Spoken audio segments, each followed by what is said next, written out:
It's estimated that up to 135 people are affected every time a person dies by suicide. Observed every year on the 10th of September, World Suicide Prevention Day is focused on reducing stigma and raising public awareness. Earlier this year, I had the chance to speak with Julie Bentley, the CEO of Samaritans, an organisation at the heart of suicide prevention in the UK. Her perspective really helps to explain the human stories behind the numbers, and I'll be sharing some of her insights throughout this video. That being said, if suicide is a subject that's important to you, for whatever reason, then stay tuned, because in a world where we're more connected than ever, no one should be left feeling like they're alone or without options. In 2023, over 7,000 lives were lost to suicide in the UK.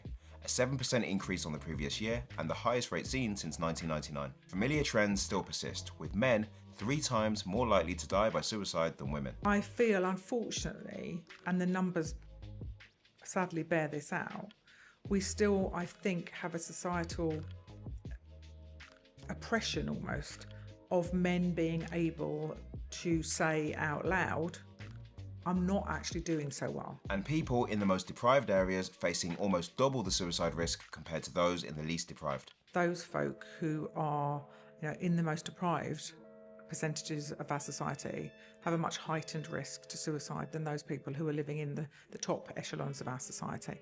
And we also know that people that face other disadvantages, such as folk who live with disabilities, are more likely to be at risk of poor mental health, suicidality, etc. People who live with autism, for example. So we know that for people who are in groups that are already disadvantaged, that there is a double whammy, if you like, of layers. And because, of course, what we also understand is that, it isn't singular, is it? So, you might have somebody, for example, who is, living, in economic hardship, who is also living with a disability. So it's multi-layered. The highest rates were among those aged 45 to 64. But for young people aged 20 to 34, suicide was the leading cause of death in 2023, accounting for nearly a quarter of all deaths in that age group. With around 14 deaths per 100,000, rates of suicide in the UK sit at over twice the global average. All of this sits against a backdrop of wider mental health challenges.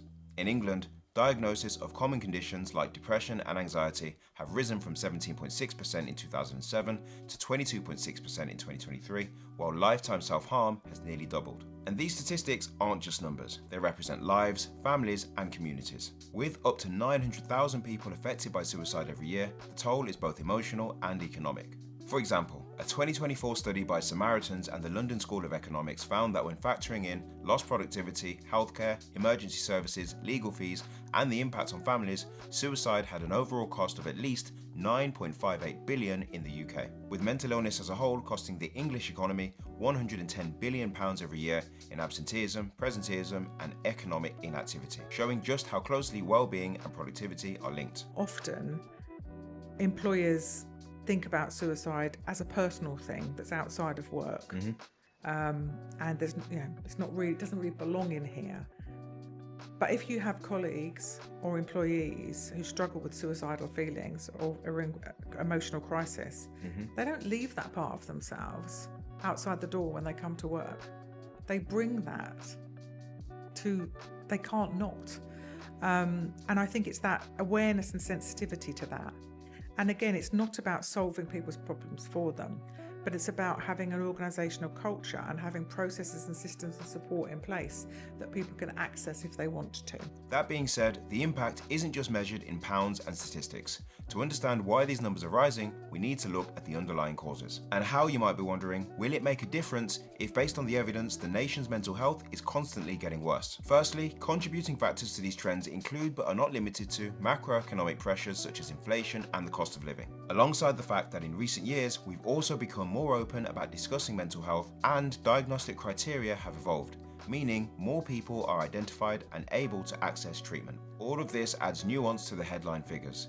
But in today's world, many of those pressures are amplified by the way we live and work online, where blurred boundaries, constant connectivity, and technology itself can all shape our mental health. For individuals, it suggests that where possible, we should be more intentional about our interactions with one another, and in particular amongst what is an increasingly digital workplace, aim to bring back the human touch. For example, I recently asked an associate for a quick call to clarify some points that we've been discussing over email. Instead, they took the time to email me back saying that they weren't available and that if I needed anything answering, I should put it on an email. What could have been a 5, maybe a 10-minute conversation stretched out across 2 days of back and forth emails, during which the exchange felt transactional, cold, and dare I say it, a little dehumanizing. The point here is that to build meaningful connections in and outside of the workplace, we need the full spectrum of communication. Tone, inflection, pace, and a myriad of communicative subtleties that you don't get through an email. And I've spoken about the importance of connection a couple of times already this year. Mental Health Awareness Week back in May highlighted where a sense of belonging and community sits amongst our hierarchy of needs. And in June, during Loneliness Awareness Week, I spoke about the fact that despite us spending an average of 143 minutes per day on the top 5 social media platforms, around 7% of adults in England feel lonely often or always, and 10% that they have no one to talk to. Loneliness in and of itself is directly linked to premature mortality, self-harm, and suicide. And by the way, that 2.5 hours we spend on social media doesn't include any additional time online, such as Zoom, Teams, email, or the 16 minutes per day we now spend on ChatGPT and other generative large language models. Delineation between home and work, always-on culture, burnout, poor interactions, increased isolation, all adds up. And of course, technology doesn't just change how we connect, it raises bigger questions about AI's role in mental health, especially when somebody's approaching a crisis point. After all, AI is driving a paradigm shift that will soon make it hard to imagine a world without it. For example, by August of this year, ChatGPT had reached 700 million weekly active users, up from 500 million in March. Adoption of AI into our daily lives represents a shift that is systematically reshaping human behavior at every level of society, including how we work and in some cases, how we make critical life choices. Even OpenAI, the company behind ChatGPT, has acknowledged this. As a result, they've recently added safeguards, like pointing users to evidence-based resources, encouraging breaks during long sessions, and adapting responses for high-stakes personal decisions. Julie Bentley also outlines some clear use cases for AI in this new world of digital mental health, but again stresses the importance of human connection. I mean, we certainly are exploring, what does it mean for Samaritans? We're really clear that it doesn't mean that Samaritans would ever be delivered by AI bots. Samaritans will continue to be humans there to listen. But actually, how can we use AI in the background to help improve our service? To do moderation, AI could be used to identify, in written word correspondence, when people are at a particular point of crisis who might need help sooner, so triaging calls, etc. All of this brings us back to the essence of World Suicide Prevention Day. That's connection, support, and knowing where to turn. If you or somebody you know is struggling right now, please know that you don't have to go through this alone. In the UK, you can call Samaritans anytime, day or night, to take control, organise, and make sense of your thoughts. And if you're outside of the UK, you can search for local crisis support at findahelpline.com. World Suicide Prevention Day reminds us that the numbers we've talked about are real people, families, and communities, and that sometimes the most powerful thing we can do is listen to one another. So please, look after yourself, check in on those around you, and remember that support is always available. The thing about Samaritans is that it's such a simple concept. The concept of one human being listening to another human being at the time of crisis in their life.